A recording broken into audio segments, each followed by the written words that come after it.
Teman-teman, pada video kali ini kita akan mencoba menganalisa mengapa banyak orang sudah salah paham, gagal paham, bahkan berpaham salah ketika menyikapi pernyataan Syekh Panji Gumilang. Qala Rasulullah fil Qur'anil Karim. Qala Rasulullah sallallahu alaihi wasallam fil Qur'anil Karim. Qala Rasulullah fil Qur'anil Karim. Di mana faktanya dalam pernyataan itu sesungguhnya Panji Gumilang sama sekali tidak sedang berkata bahwa Al-Quran bukan kalamullah, atau Al-Quran bukan firman Allah, atau Al-Quran bukan wahyu Allah. Tetapi ternyata pernyataan Panji Gumilang itu dipelintir oleh banyak orang dan dituduh bahwa Panji Gumilang mengatakan bahwa Al-Quran bukan kalamullah. Oke, saya tanya ke Pak Islah kalau gitu. Menurut Anda, Pak Islah, hal apa yang paling memenuhi unsur penodaan agama dalam pasal 156 AKUHP yang kemudian menjadi dasar pelaporan ini? Kalau saya melihat dari perspektif agama sendiri ya, salah satu penyimpangan terbesar dari yang dilakukan oleh Pak Panji Gumilang ini.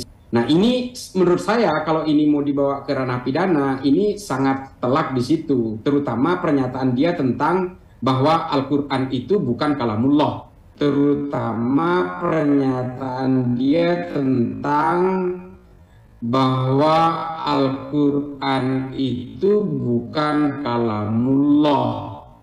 Bahkan ini terbukti dalam beberapa khutbah di Al-Zaitun, dia sering mengatakan qala Rasulullah fil Qur'anil Karim. Nah ini betul-betul menyimpang dari kesepakatan ulama-ulama masyhur. Jadi kesepakatan ulama selama berabad-abad yang menganggap bahwa Al-Quran ini adalah kalamullah, ini digugurkan secara sepihak oleh Pak Panji Gumilang. Jadi kesepakatan ulama selama berabad-abad yang menganggap bahwa Al-Quran ini adalah kalamullah, ini digugurkan secara sepihak oleh Pak Panji Gumilang. Nah, bahkan orang sekelas Gus Islah Bahrawi yang menurut pengakuannya dalam waktu 1 bulan minimal Gus Islah Bahrawi membaca buku minimal 1000 halaman. Sampean nggak usah baca buku, saya yang baca, sampean dengerin aja. Baca buku berat bos. Saya 1000 halaman loh per bulan, 250 halaman per minggu. Hidup saya itu sama buku. Saya di mana-mana baca buku. Dari hotel saya, dari Grand Mercure tadi ke sini, saya masih baca buku. Yang bisa kita katakan, Gus Islah Bahrawi ini di Indonesia termasuk seorang intelektual. Namun, tetapi ternyata faktanya, realitasnya, kenyataannya, Gus Islah Bahrawi pun ketika menyikapi pernyataan dari Panji Gumilang yang mengatakan qala Rasulullah fil Qur'anil Karim, Gus Islah Bahrawi pun salah paham, gagal paham, dan berpaham salah. Bahkan nekat sampai-sampai menuduh Panji Gumilang menista agama, menodai agama. Karena Panji Gumilang dianggap atau lebih tepatnya dituduh sebagai sudah menggugurkan atau Panji Gumilang tidak mengakui bahwa Al-Quran adalah kalamullah. Nah, maka dari itu pada video kali ini kita akan mencoba menganalisanya. Mengapa ya kok begitu seringnya orang-orang di Indonesia ini banyak yang salah paham, gagal paham, dan berpaham salah. Dan untuk video kali ini saya beri judul orang-orang yang salah paham qala Rasulullah fil Qur'anil Karim, jangan-jangan IQ-nya lebih rendah dari gorila. Halo sobat-sobat semuanya, jumpa lagi di channel Warta Kabar Baik. Selamat pagi buat yang menyimak video ini di pagi hari. Selamat siang, sore, dan malam buat yang menyimak di siang, sore, atau malam hari. Sobat-sobat, video-video di channel Warta Kabar Baik ini hanya dikhususkan bagi jiwa-jiwa atau orang-orang yang berpikiran terbuka ya. Bagi yang tidak berpikiran terbuka, skip aja deh. Oke, terima kasih semuanya. Jangan lupa subscribe, like, komen, dan share ya. Rahayu Sagung Dumadi, semoga segala makhluk berbahagia. Sampurasun, Om Swastiastu, Namo Buddhaya. Salam sejahtera, salam kebajikan. Bagi Anda yang berbahasa Ibrani, Shalom Aleichem. Bagi yang berbahasa Arab, Assalamualaikum.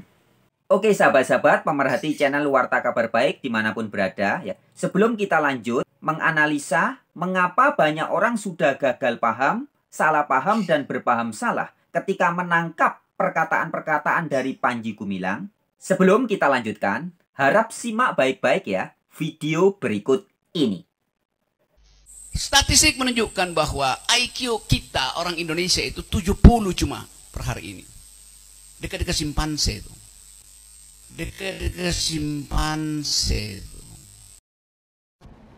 Tahu nggak, beberapa saat yang lalu ya aku pernah browsing, terus kemudian menemukan nih skor-skor ini bahwa IQ manusia itu kalau normal itu 90 sampai 109 gitu ya. Terus kalau yang superior tuh segini, lalu kemudian kalau sangat superior gini, kalau jenius tuh 140 ke atas. Terus habis itu karena aku penasaran nih, aku cari lagi nih data. Dan memang datanya ada di googling, dan itu memang survei dunia ya. Survei dunia menemukan bahwa orang Amerika tuh rata-rata IQ 98. Bayangin, berarti 98 tuh masuk di kategori normal ya, karena kan masih antara 90 dan 109. Lalu kemudian orang Singapura itu 108, oke, masih normal. Rata-rata loh ini ya. Terus orang Korea, orang Jepang, orang apa, oke. Nah, terus kemudian aku menemukan data bahwa rata-rata IQ Indonesia itu 87. Ini di bawah normal loh, di bawah normal. Karena normalnya kan 90, rata-rata. Kita rata-rata 87. Habis itu aku iseng. Aku cari lagi data, ternyata IQ gorila tuh antara 75 sampai 95. Berarti kita itu rata-rata ya, bukan kamu dan saya loh, belum tentu kamu dan saya, tetapi rata-rata orang Indonesia tuh ada di sini. Shock dong, shock dong. Kamu shock gak ketika tahu informasi ini? Oke lah, kalau simpanse kita jauh lah ya, simpanse di bawah banget. Nah, akhirnya kemudian aku sekarang jadi mengerti kenapa banyak sekali orang-orang itu kalau komen di medsos itu benar-benar mencerminkan level IQ-nya gitu. Jadi kenapa saya pakai gambarnya nih monyet pegang, ini monyet atau lutung ya? Ini pokoknya begitulah ya, munyuk gitu ya, pegang handphone, smartphone gitu. Jadi phone-nya smart, tetapi yang megang belum tentu smart. Nah, ini membuat saya jadi memahami kenapa banyak sekali komen-komen yang nggak nyambung, komen-komen yang bentuknya hanya kemarahan, komen-komen yang hanya spamming, lalu kemudian asal ngomong, lalu kemudian maki-maki gitu. Orang bahasnya apa, dia meresponnya dengan maki-maki. Terus orang punya argumen tertentu gitu ya, argumennya ada dasarnya gini, dibalesnya bukan dengan debat, memakai argumen yang rasional, tetapi asal ngomong, misalnya, kafir lo sesat lo, apa-apa gitu. Loh, argumen harusnya dilawan dengan argumen dong gitu, bukan argumen dilawan dengan maki-maki, atau bukan argumen dilawan dengan, ayo kita ketemu di lapangan, gue tungguin lo gitu, lo di kota mana gitu. Jadi aku pikir oke, sekarang aku paham kalau IQ seperti itu. Makanya Nah, sudah mulai terbuka ya teman-teman ya, cakrawala pandang kita ya. Kita bisa mengetahui atau menganalisa, setidaknya kita menganalisa ya, mengapa begitu banyak orang, terutama di sosial media ya, baik di YouTube, di WhatsApp, ya, di TikTok, di Instagram, dan sebagainya ya. Ketika mendapat sebuah informasi atau mendengar sebuah kabar, ya, kemudian respon yang dilakukan tidak melakukan tabayun, ya, tidak meneliti dulu, tidak disikapi dengan pikiran yang bersih, tidak disikapi dengan hati yang jernih, ya, tetapi langsung aja suka menghakimi, menyatakan sesat, menyatakan bidat, bahkan menyuruh orang menangkap, ya, dipolisikan, dipenjarakan, dianggap menista agama, dan sebagainya. Yang bahkan orang sekelas Gus Islah Bahrawi pun juga bisa terbukti sudah salah paham, gagal paham, dan berpaham salah. Bahkan bisa-bisanya Gus Islah Bahrawi memelintir pernyataan Panji Gumilang, Qala Rasulullah fil Qur'anil Karim, yang artinya adalah Qala Rasulullah, ya, perkataan Rasul Allah ada di Al-Quran yang mulia. Nah, pernyataan ini bisa-bisanya dipelintir sebagai, loh, menurut Panji Gumilang, Al-Quran bukan kalamullah. Nah, ya, padahal Panji Gumilang sama sekali tidak pernah mengatakan itu. Coba seandainya Gus Islah mau melakukan tabayun, tanya dulu, Pak Panji Gumilang, apa maksudmu mengatakan itu? Mungkin Panji Gumilang akan menjelaskan seperti ini. Itu diungkapkan seperti begini. Qala Rasulullah sallallahu alaihi wasallam fil Qur'anil Karim. Jadi tidak ada kaitan menafikan siapa kepada siapa. Hakikatnya Quran yang ada pada kita ini adalah ucapan Rasulullah yang didapat dari wahyu, yakni wahyu dari Allah. Jadi kita tidak langsung mendapat suara Allah itu. Yang menyuarakan dan mengucapkan adalah Rasulullah Sallallahu Alaihi Wasallam. Maka dikaitkanlah qala Rasulullah fil Qur'anil Karim. Quran itu wahyu yang disampaikan oleh Allah kepada Rasulnya nama Muhammad Sallallahu Alaihi Wasallam. Muhammad Sallallahu Alaihi Wasallam menyampaikan. Nah ya, jadi sebenarnya kalau mau pendekatannya tabayun ya, tabayun itu artinya meneliti dengan seksama ya, memastikan, menyelidiki, baru kemudian menyimpulkan. Ya, harusnya kan datang dengan, kalau seorang muslim sejati ya, orang yang penuh dengan cinta kasih ya, ada satu kasus kan didatangi dulu. Pak Panji Gumilang, apa maksudnya Anda mengatakan qala Rasulullah fil Qur'anil Karim? Dengerin dulu penjelasannya. Kita semua kan saudara. Ya. Nggak dikit-dikit penistaan agama, tangkap, polisikan. Nggak gitu ya. Itu cara-cara orang yang IQ-nya lebih rendah dari gorila. Bahkan jangan-jangan IQ-nya setara dengan IQ-nya simpanse ya. Lebih rendah lagi dari gorila. Ya. Jadi menyikapi kejadian-kejadian, perkataan-perkataan orang itu kan harusnya didahulukan pendekatan kekeluargaan, persahabatan. Itu kalau orang-orang yang betul-betul beragama ya. Agama artinya A itu tidak, agama itu kacau ya. Jadi orang beragama adalah orang yang hati, pikiran, jiwa raganya tidak kacau. Jadi menyikapi setiap peristiwa itu betul-betul dihayati, dipahami sungguh-sungguh. Bukan dikit-dikit cakar kayak gorila aja ya. Bahkan lebih rendah, jangan-jangan kayak simpanse. Dikit-dikit penistaan agama, laporkan polisi, tangkap, penjarakan. Ya, ini kelakuan-kelakuan orang yang ya mungkin ya kita harus maklum ya teman-teman.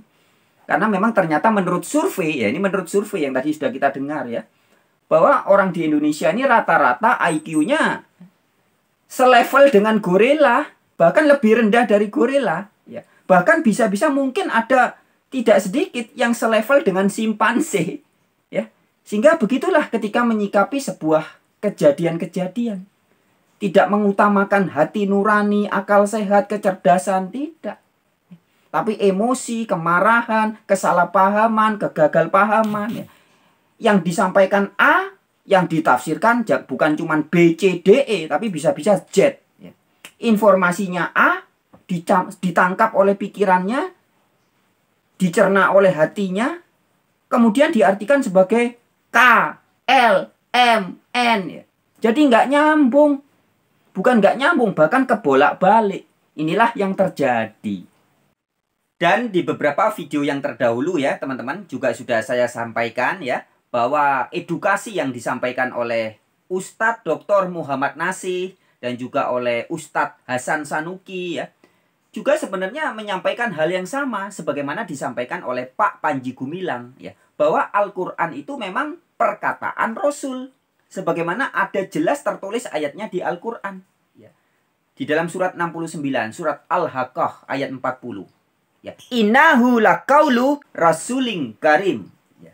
Sesungguhnya Al-Qur'an adalah perkataan Rasul yang mulia. Itu jelas ayatnya di Al-Qur'an. Dan pula sebagai tambahan ya teman-teman, saya coba ulangi lagi ya. Meskipun kemarin sudah saya jelaskan, dan tentunya teman-teman yang IQ-nya tidak setara dengan simpanse atau tidak lebih rendah dari gorila, tentunya bisa menangkap ya penjelasan saya yang kemarin. Tapi saya kembali coba ulangi ya. Bahwa kalimat qala Rasulullah fil Qur'anil Karim ini sesungguhnya adalah kalimat yang sangat meninggikan dan memuliakan. Siapa yang ditinggikan dan dimuliakan? Jelas Al-Quran ya. Qur'anil Karim. Al-Quran yang mulia. Ya.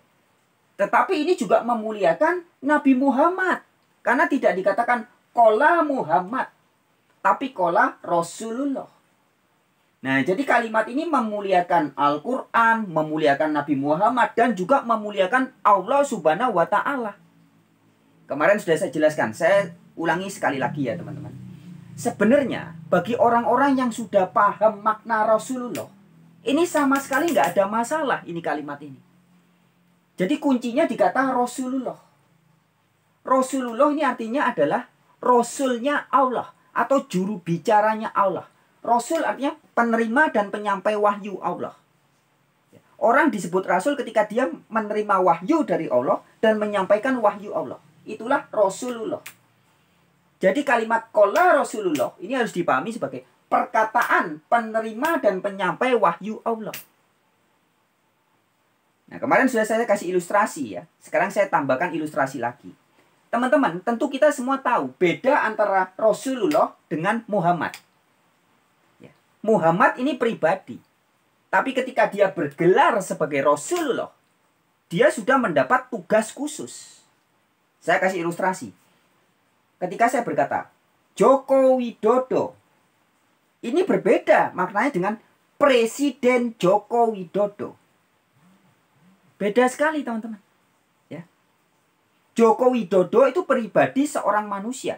Tapi ketika di depannya kita beri gelar Presiden Joko Widodo, nah, ini sudah membawa kekuasaan yang besar.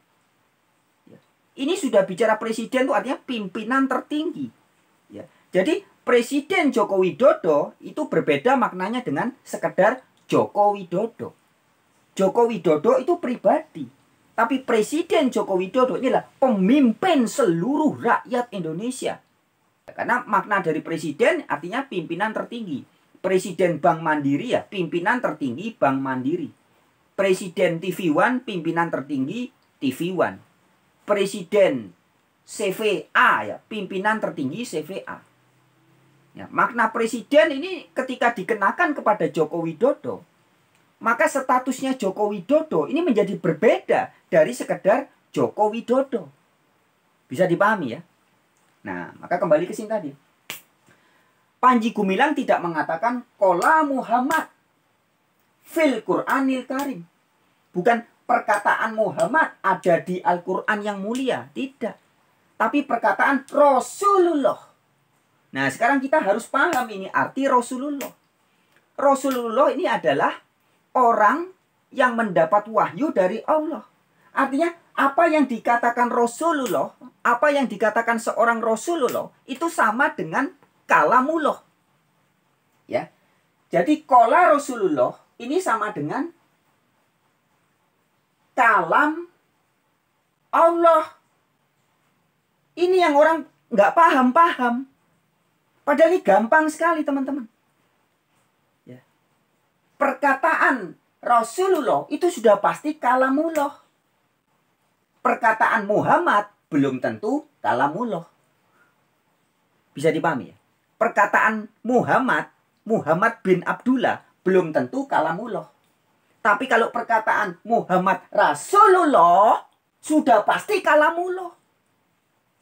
Kemarin saya kasih ilustrasi juga sebagai pembanding. Yesus di Alkitab dikatakan, Yesus berkata, aku tidak berkata-kata dari diriku sendiri.